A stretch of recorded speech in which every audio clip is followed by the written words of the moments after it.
We haven't. Sure.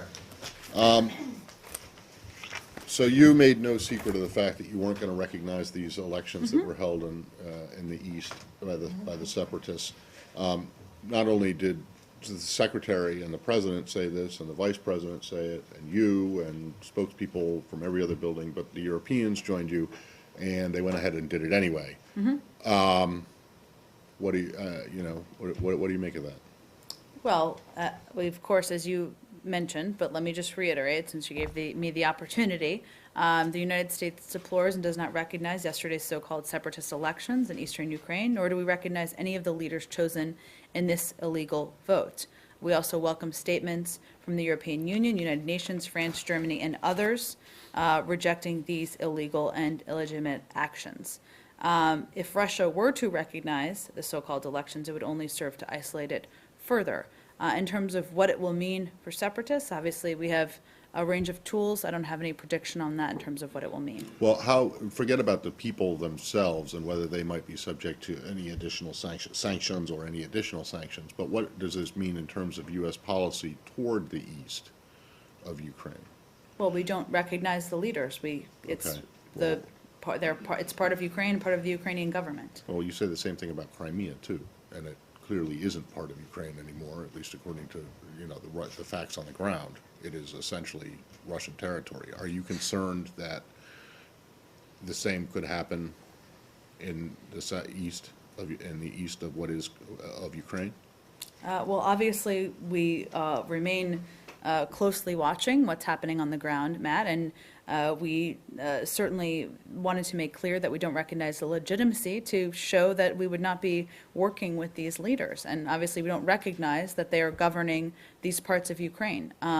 Obviously we're concerned about what's happening in the country, given our focus on the issue. But as a practical thing, what does that mean, that you don't recognize them? Does it mean the same as Crimea? It means we're going to continue to work with the central government of Ukraine and not with these leaders. Yeah, but I mean, the central government of Ukraine, the government in Kiev, doesn't control anything that's going on in Crimea now, correct?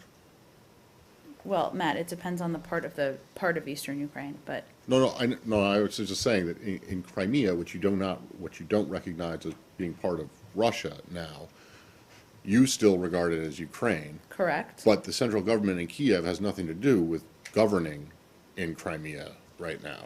Well, correct? this is an So- ongoing process, Matt, obviously. But Go ahead.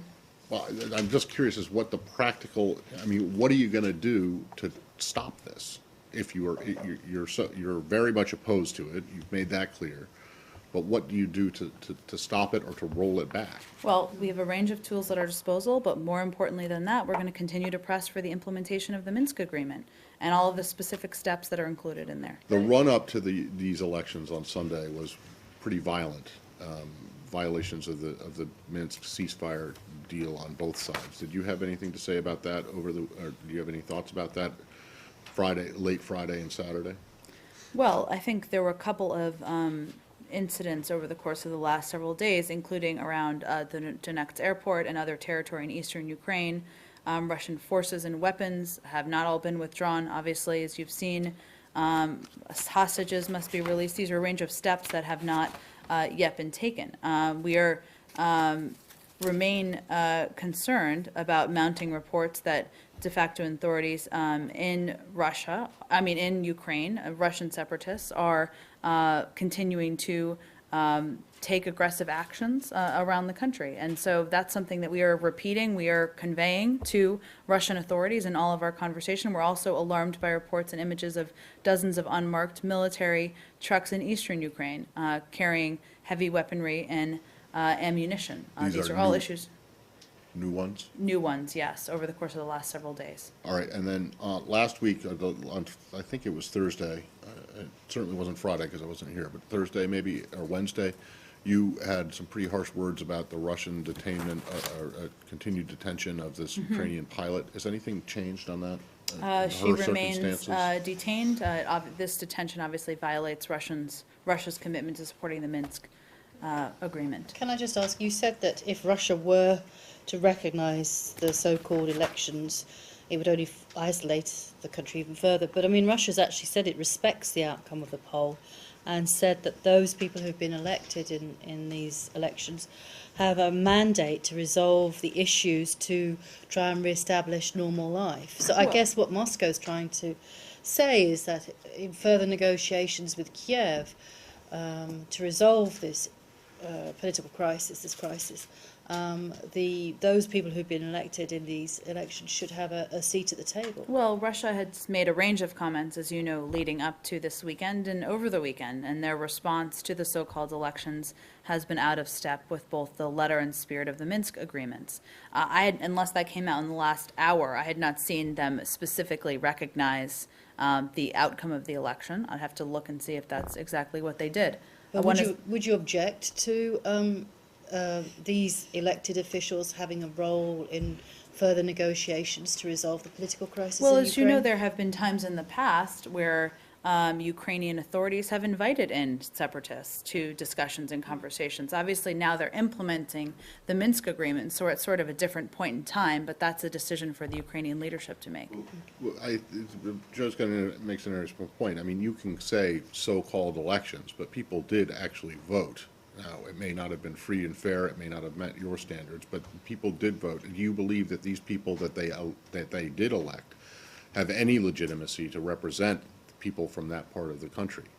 We don't, no. So who should be representing the East, Donetsk and Luhansk? Who Well, should Matt, be- when you go to the table to talk about the things that the Poroshenko government says that it wants to do in terms of giving greater autonomy, who should represent the people of the East? I mean, are these people who were elected disqualified from representing them simply because you don't, Well, because Matt, they were I mean, there's a bunch of not issues here. elected Obviously, in we an continue to election? believe that any elections need to be done through the central Ukrainian government and implemented in that way. And there are upcoming elections in December, as you know.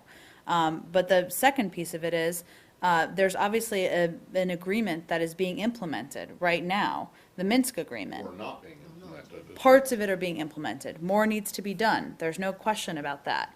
But in the past, the Ukrainian government are actually the ones who have invited separatists in. It's not that they haven't in the past. Whether or not that's appropriate or there's a place, that's a decision for them to make. Okay, but you don't believe, the administration does not necessarily believe that the people who were elected in this so-called election are disqualified from representing the people of that region? We don't recognize their legitimacy as being elected. So there's upcoming elections in December.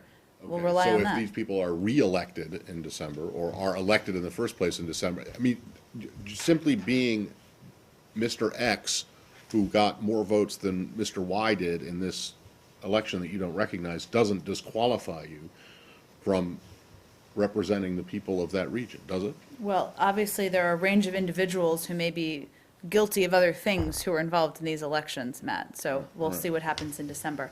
Any more in Ukraine, or should we move on? Go ahead, Scott in the back.